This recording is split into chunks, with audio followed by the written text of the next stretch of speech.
and Worship untuk pelayanannya yang luar biasa. Shalom, Bapak Ibu, selamat pagi. Apa kabar hari ini? Luar biasa, benar luar biasa. Oke, hari ini kita sudah memasuki hari ke-56 dari 366 hari. Betul Bapak Ibu, dan kita bisa merasakan yang namanya kebaikan kasih Tuhan dalam kehidupan kita. Betul? Amin? Ada amin di sini? Ya. Kasih setia Tuhan itu tidak tergantung sama apa yang kita lakukan. Apa yang kita lakukan, entah itu mengecewakan Tuhan, entah itu kita gagal, Tuhan tetap setia dalam kehidupan kita.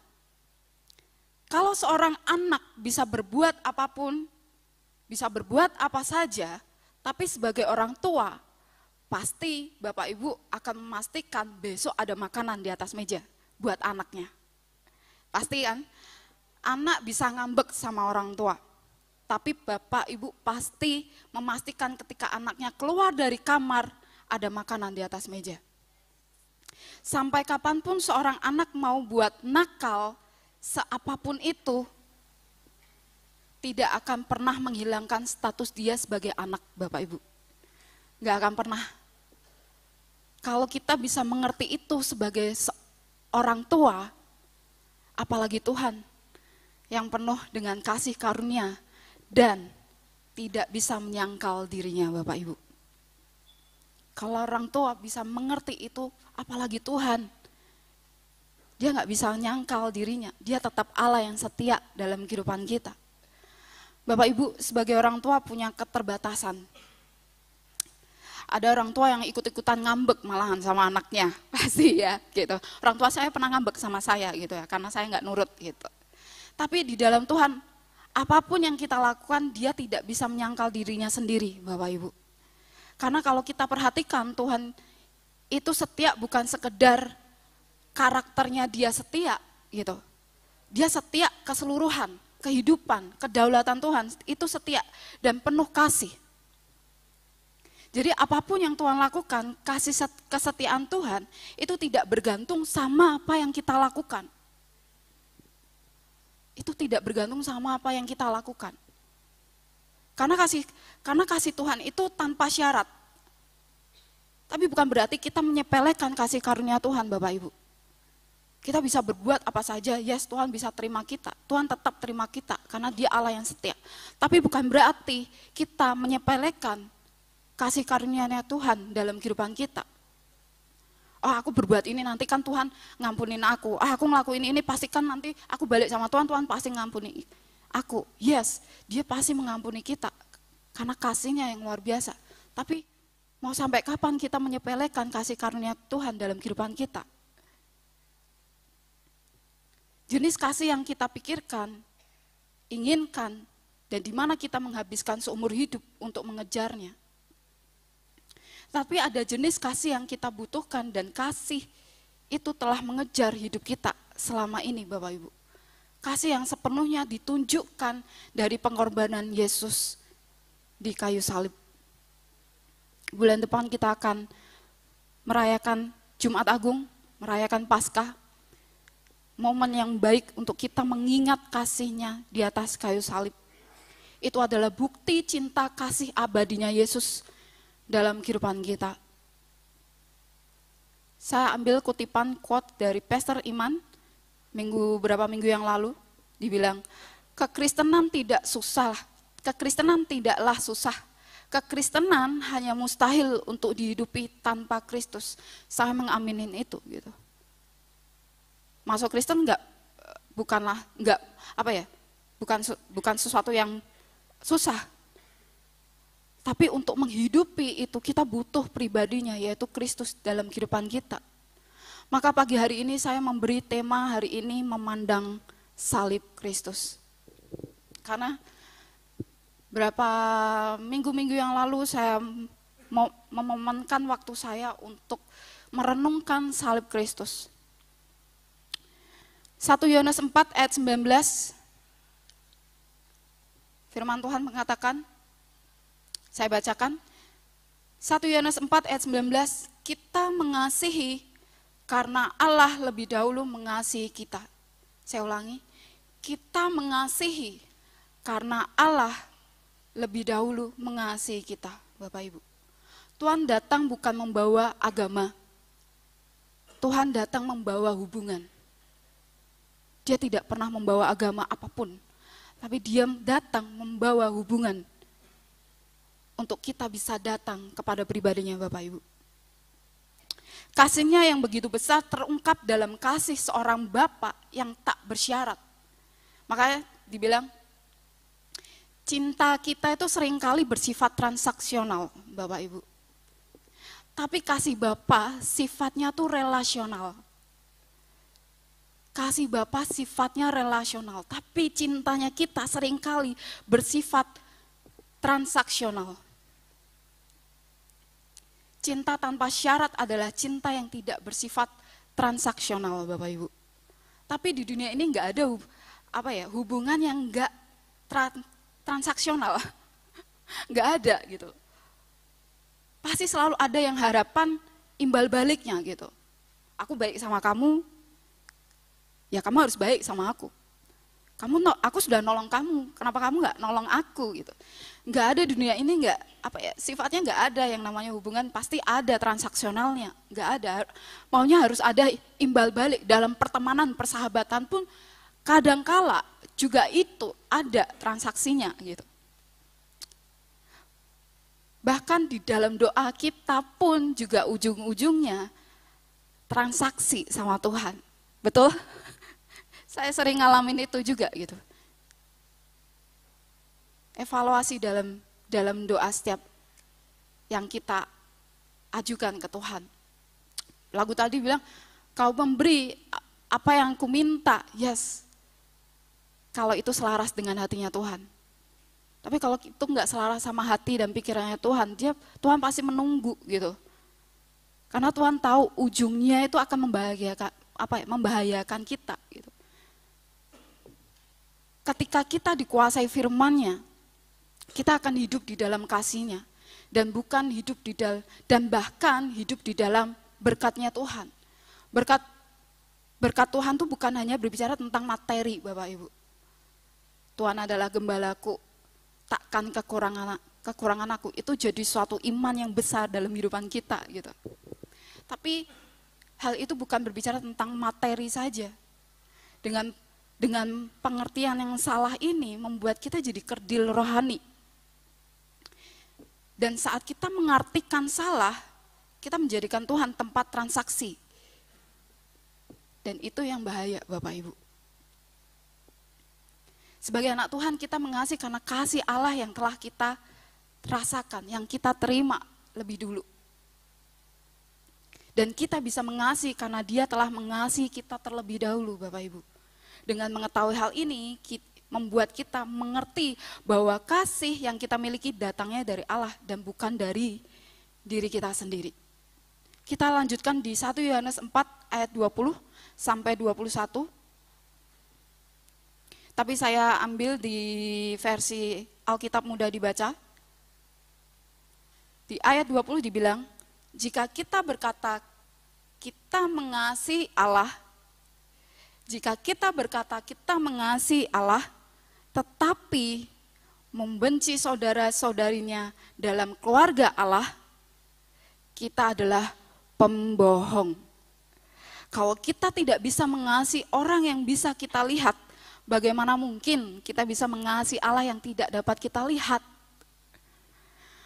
Wow, saya baca ini, saya bertobat dengan hati saya, dalam pikiran saya. Ngomongin bulan ini, ngomong tentang kasih, pasti Bapak Ibu juga merasakan struggle-nya. Mengasihi, sedang struggle, berjuang mengasihi orang yang sulit untuk dikasihi. Tapi firman ini berkata, jika kita berkata kita mengasihi Allah, tetapi membenci saudara-saudarinya dalam keluarga Allah, kita adalah pembohong. Kalau kita tidak bisa mengasihi orang yang bisa kita lihat, bagaimana mungkin kita bisa mengasihi Allah yang tidak dapat dilihat? Ayat 21 dibilang, Allah memberikan perintah ini kepada kita. Jika kita mengasihi Allah, maka kita juga harus mengasihi mereka sebagai saudara dan saudari iman, seiman. Kalau kita bilang kita mengasihi Tuhan, pasti kita mengasihi apa yang Tuhan kasih. Kalau kita bilang mencintai Tuhan, tapi kita pasti mencintai apa yang Tuhan cintai, Bapak Ibu. Kalau kita membenci apa yang Tuhan kasih, kalau Tuhan mencintai apa yang Tuhan cintai, dan kita membenci apa yang Tuhan cintai, itu tanda kita tidak sedang mengasihi Tuhan. Saya ulangi Bapak Ibu. Kalau kita membenci apa yang Tuhan kasih, itu bukti bahwa kita tidak benar-benar sedang mengasihi Tuhan. Karena kalau kita bilang kita mengasihi Tuhan, pasti kita mencintai apa yang Tuhan cintai. Ini menjadi rema dalam kehidupan kita pribadi, walaupun rasanya harus berjuang. Karena apa? Firman yang pertama tadi, karena Tuhan lebih dahulu mengasihi kita. Mustahil kita mengasihi orang kalau kita belum menerima kasihnya Tuhan terlebih dahulu. Enggak bisa. Karena kasih manusiawi kita terbatas, Bapak Ibu. Tanpa kita menerima kasih Tuhan terlebih dahulu dalam kehidupan kita, kita akan sulit memberikan kasih kita kepada sesama kita. Apalagi orang yang menyakitin kita, ngecewain kita. Aduh, susah sekali. Enggak akan mungkin gitu.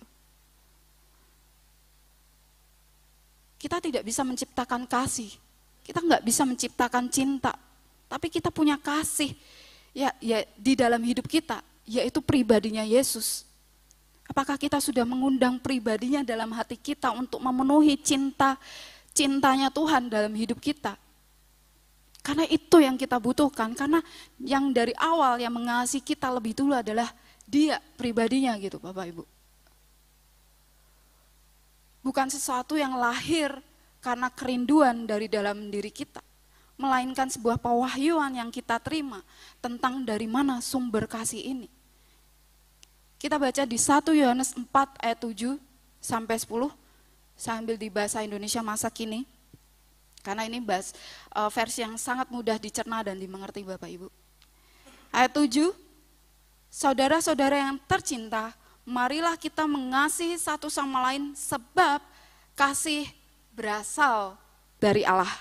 Ini jawabannya. Sebab kasih berasal dari Allah. Orang yang mengasihi adalah anak Allah dan ia mengenal Allah. Orang yang mengasihi adalah anak Allah dan ia mengenal Allah. Ayat 8, orang yang tidak mengasihi tidak mengenal Allah. Sebab Allah adalah kasih.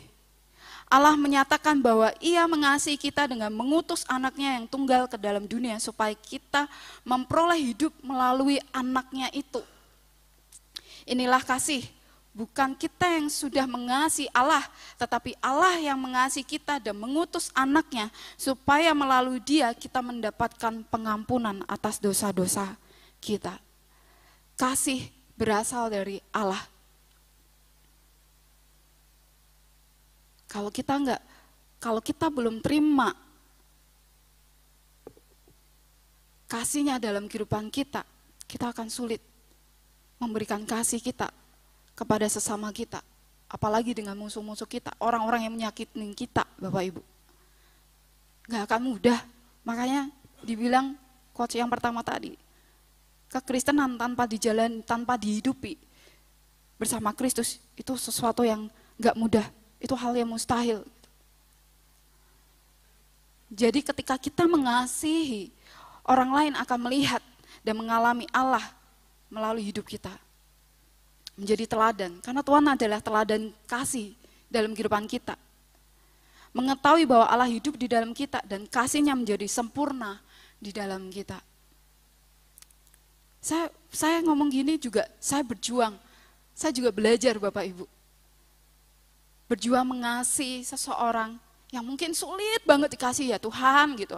Nggak sering kali ini mulut udah Tuhan berikan kemampuan untuk aku bisa belajar mengasihi. Walaupun rasanya sulit, sangat nggak mudah. Tapi melihat, memandang salibnya Tuhan yang lebih dahulu mengasihi saya, memberikan pengampunan hidup di dalam hidup saya, dan memampukan saya untuk berjalan dalam kasih-Nya Tuhan. Ketika awal bulan ini berbicara tentang kasih, saya betul-betul merenungkan, karena saya nggak mau berbicara tanpa tanpa saya menjalaninya gitu. Bisa aja saya menceritakan tapi dalamnya kosong gitu. Kadang kita ngomong tentang kasih, tapi apakah benar hati kita dipenuhi dengan kasih-Nya Tuhan? Apakah kita melihat kasih-Nya Tuhan? Sudah memasuki awal tahun yang begitu berat dalam kehidupan saya. Saya berdoa, saya meminta pertolongan sama Tuhan, dan saya terus fokus sama pribadinya dan fokus sama hatinya Tuhan. Tapi sampai detik ini pun saya belum melihat. Tapi saya belajar untuk tetap percaya sama pribadinya Tuhan. Justru masalah lebih berat gitu. Ketika masalah belum selesai, adik saya harus masuk rumah sakit 2 hari yang lalu, malam, 12:30 malam, harus dibawa ke rumah sakit dan harus opnam. Trombosit terus turun gitu. Sampai detik ini pun diagnosanya belum keluar. Saya terus, Tuhan mampukan saya untuk bisa memberikan sharing untuk jemaat GKI Mawar Syaron. Karena rasanya nggak mudah untuk saya menjalaninya gitu. Tapi saya mau tetap pandang pribadinya Tuhan, saya mau tetap pandang hatinya Tuhan, dan saya nggak mau kecewa. Karena Dia Allah yang penuh kasih. Dia selalu berjalan dalam kehidupan kita, walaupun seperti belum terlihat. Saya mau tetap percaya sama kasih-Nya Tuhan. Begitupun kehidupan Bapak Ibu saat ini, yang mengalami mungkin kesulitan hal apapun, tetap fokus sama pribadinya, tetap fokus pada hatinya, karena Dia Bapa yang penuh kasih, Dia bukan Bapa yang jahat. Kalau Bapa yang di dunia bisa memberikan yang terbaik buat anaknya, apalagi Bapa yang di sorga gitu.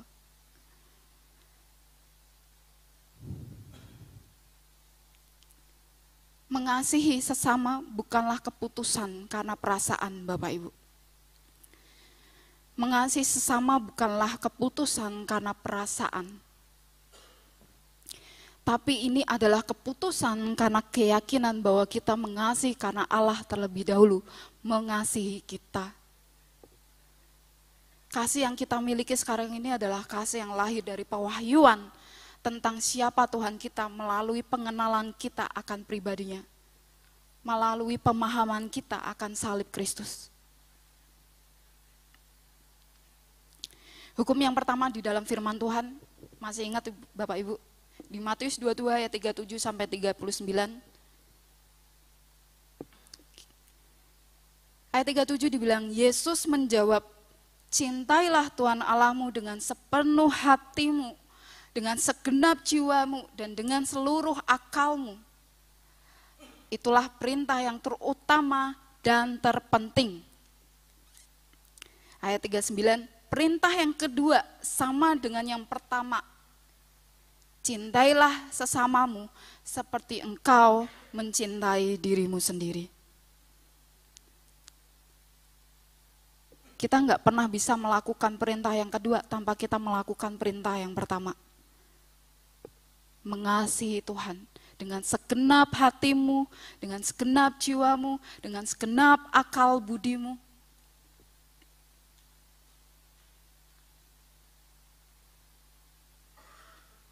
Sulit untuk kita lakukan tanpa kita melakukan perintah yang pertama. Bahkan kita pun kadang tidak mengasihi diri kita sendiri. Bahkan kita selalu mengatakan bahwa aku nggak berharga, aku nggak layak. Padahal Tuhan udah layakkan hidup kita.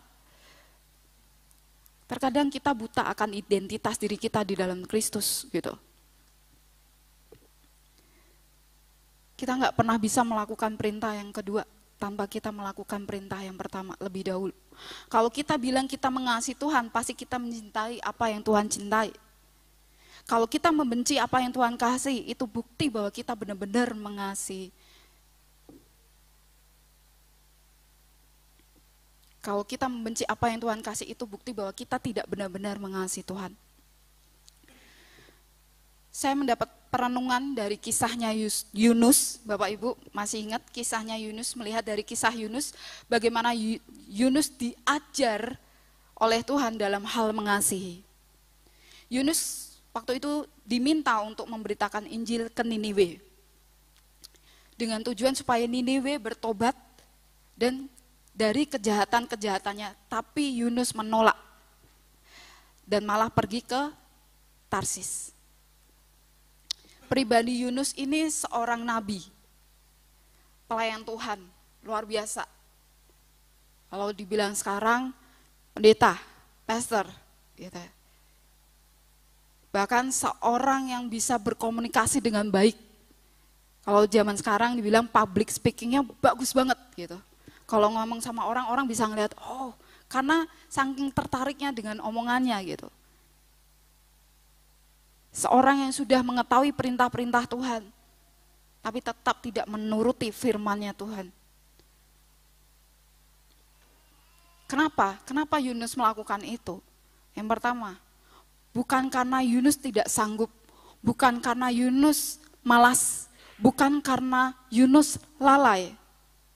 Tapi nyatanya karena Yunus tidak mengharapkan pertobatan dari bangsa Niniwe. Terkadang kita seperti Yunus, Bapak Ibu.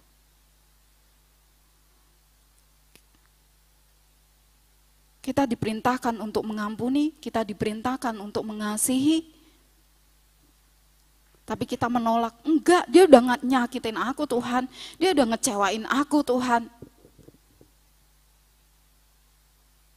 Tapi kita enggak mau untuk melakukan perintahnya. Karena saking besarnya kita dikuasai oleh kemarahan dan kekecewaannya kita, sakit hatinya kita gitu. Terkadang kita seperti monster rohani, Bapak Ibu. Yunus, seorang yang sangat powerful.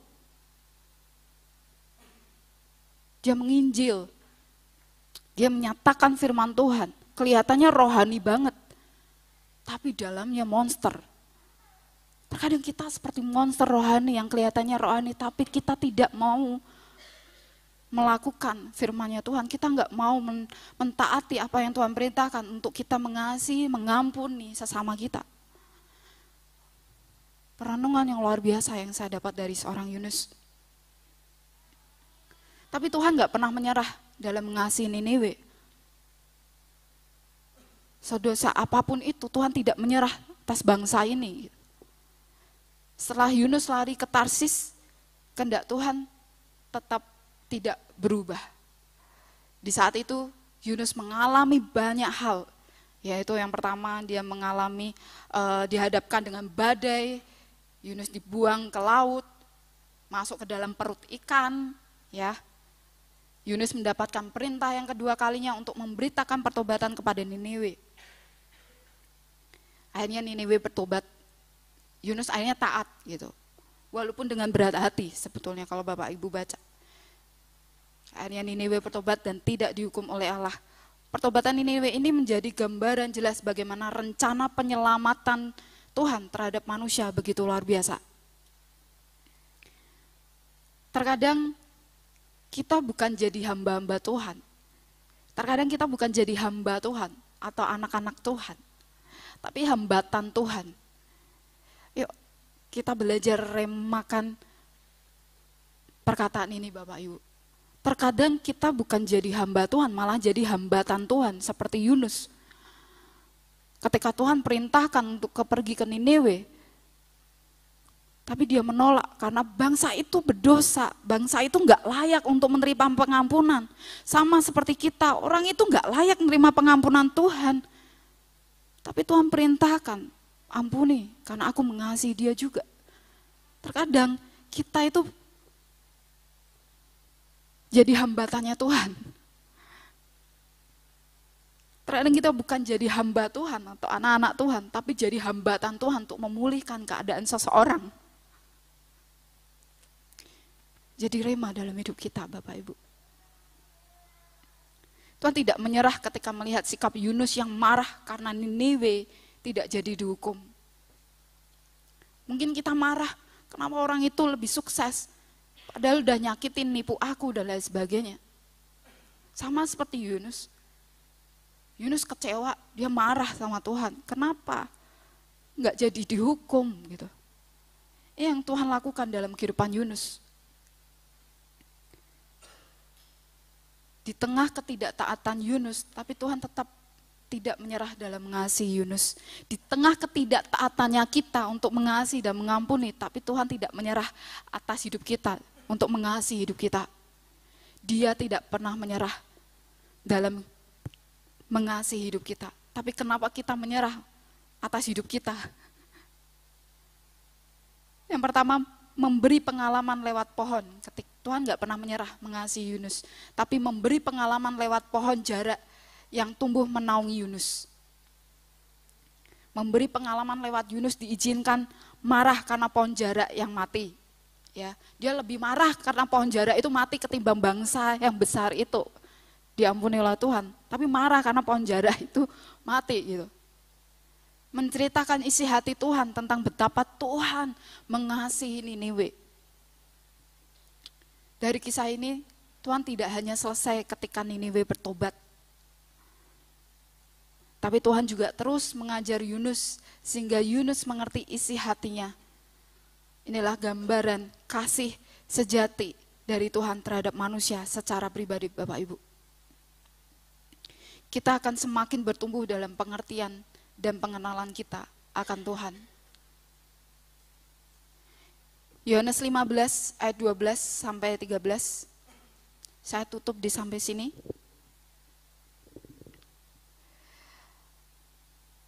Ayat tema di bulan ini, Yohanes 15 ayat 12 sampai 13. Inilah perintahku, yaitu supaya kamu saling mengasihi seperti aku telah mengasihi kamu. Tidak ada kasih yang lebih besar daripada kasih seorang yang memberikan nyawanya untuk sahabat-sahabatnya. Mengasihi Tuhan dan mengasihi sama adalah perintah yang terutama bagi setiap orang yang percaya. Bulan lalu kita sudah belajar tentang bagaimana kita belajar percaya sama Tuhan. Mustahil kita, kalau kita belum percaya sama Tuhan, mustahil kita menerima kasihnya Tuhan, enggak mungkin gitu. Pasti kita mengawali dengan percaya sama Tuhan dan menerima kasihnya Tuhan, itu enggak bisa dipisahkan. Aku mengasihi Tuhan tapi enggak percaya sama Tuhan, itu enggak mungkin gitu. Seperti yang dinyatakan oleh Yesus. Kasih yang Tuhan sudah berikan dan tunjukkan kepada kita adalah kasih yang kita teruskan dalam hubungan dengan orang lain. Sehingga mereka yang juga dapat merasakan kasih Tuhan yang luar biasa, yang sudah kita terima. Ingat, tujuannya bukan kesempurnaan pengetahuan Alkitab kita. Pengetahuan tentang Alkitab luar biasa. Hafal dari Kejadian sampai Wahyu, ayatnya luar biasa gitu. Hafal gitu. Tapi kalau berbicara tentang kasih, kalau melakukannya, 0%. Tujuannya bukan kesempurnaan pengetahuan tentang Alkitab, melainkan untuk mengenal Tuhan lebih dalam lagi. Dan melalui ketaatan kepada firman-Nya, kita akan diubahkan menjadi semakin serupa dengannya dan memiliki karakter Kristus dalam hidup kita. Amin, Bapak Ibu.